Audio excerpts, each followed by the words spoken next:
Hi guys, welcome back to another video. Today we are going to be taking a look at this guy. This is the Jurassic World hybrid line T-Rex from Hasbro. By the time this hybrid toy line came out, Hasbro had already lost the Jurassic World license and, in time for bringing out Fallen Kingdom toys. So this hybrid line is basically Hasbro's last-ditch attempt to make a bit of money from the franchise. And weirdly enough, the dinosaurs from the hybrid line are some of the best they came up with. Not necessarily this one. Damn it. Sorry about that, my camera decided to take a tumble.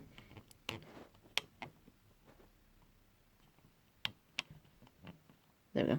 So yeah, not necessarily this guy, but one of the other figures, if you've seen it already, the hybrid Indominus Rex, which was basically like a level 40 Indominus Rex from Jurassic World the game. That is probably one of the best that they made. This one is just a reskin of the chomping T-Rex they did for the base Jurassic World line. That was one of the first dinosaurs they released. I will admit I prefer this one over the normal chomping T-Rex, just because this one does a bit more. But as you can see, it is resting on a salt pot though, because like nearly every single Hasbro dinosaur,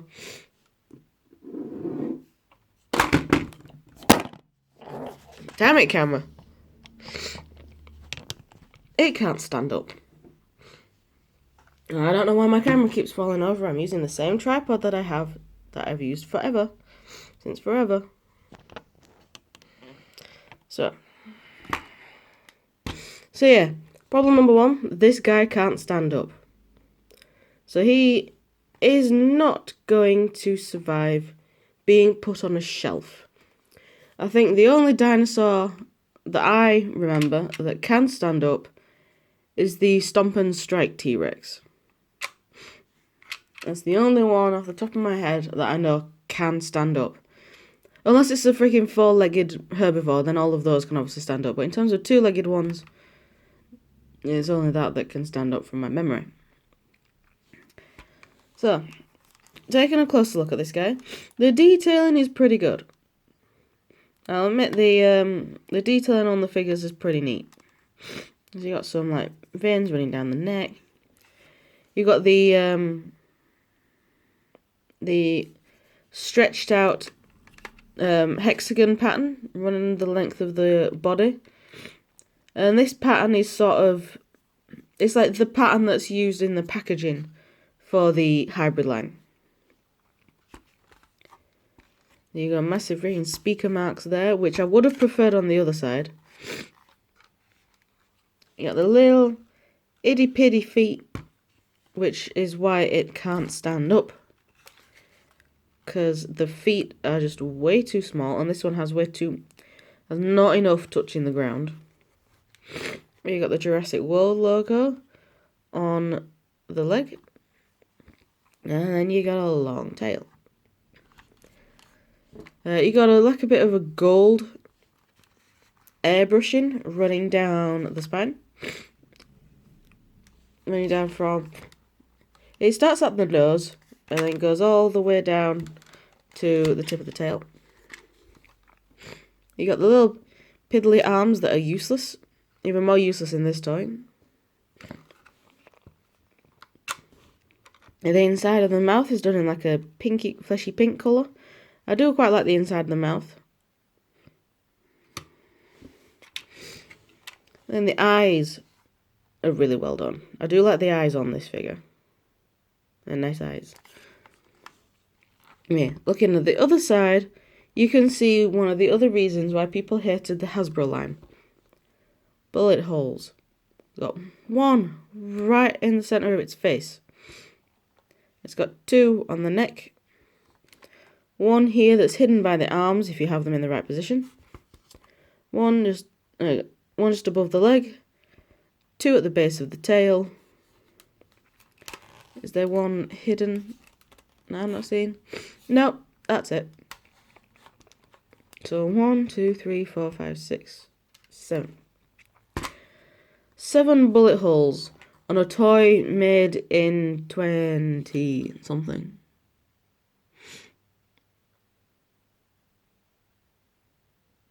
Well, they started producing the toys in 2015 with the film, but I'm pretty sure this was most likely a 2016 toy.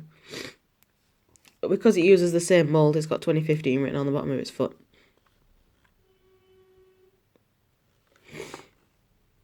Oh, drivers are getting angry. So, for articulation, there is nothing on the head because the head is attached to the gimmick. The arms can do full 360, though I don't really know why they've bothered articulating the arms. And the legs can also do a full 360. I don't get me wrong, it's nice that they gave it a little bit of articulation, but when it can't even stand up, and the legs have sort of been posed to stay in a walking pose, the articulation is sort of stupid. If you're going to give a dinosaur articulation, just have it stood in a bog standard pose. Just have it stood up. And have both feet sort of flat. Oh no, for the gimmick. Down these little spines. For the gimmick, it has the same button as the chomping T-Rex did. And these little spines. And if you press it once, not all the way, but the spines on the head pop up, and the spines on the back pop up, and it makes a little noise. But yeah, I would have much preferred these speakers to be on this side of the dinosaur, because obviously with all the bullet holes, you can't really display either side now. You can't display it this side because of the bullet holes, and you can't really display it this side because of the speaker holes. So just stick everything on one side of the dinosaur if you're going to be a dick and design your toy like it was made in the 90s. So then you press the button again and the mouth opens.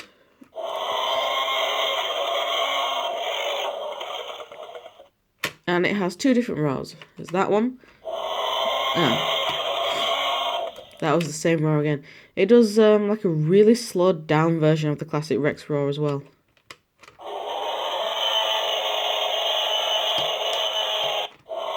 Oh, oops.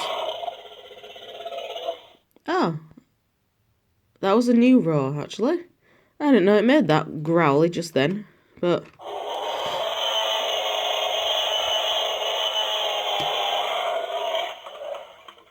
yeah, that was the quite slowed down version of the classic Rex roar.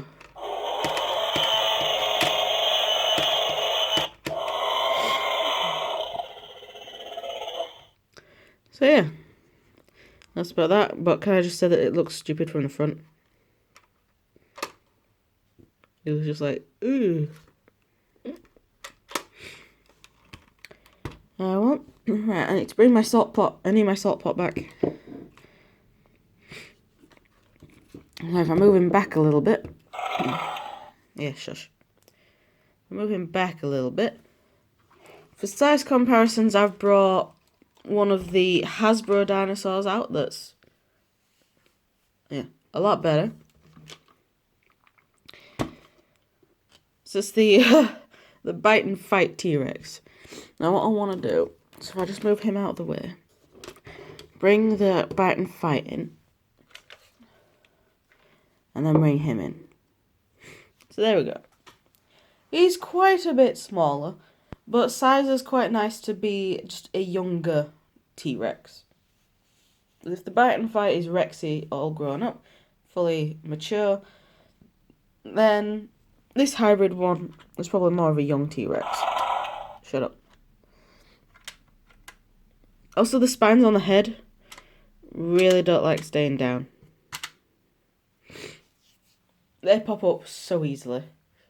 But luckily the ones on the back don't, because the ones on the back are the ones that activate the sound. So you don't really have to worry about it going off in the middle of the night.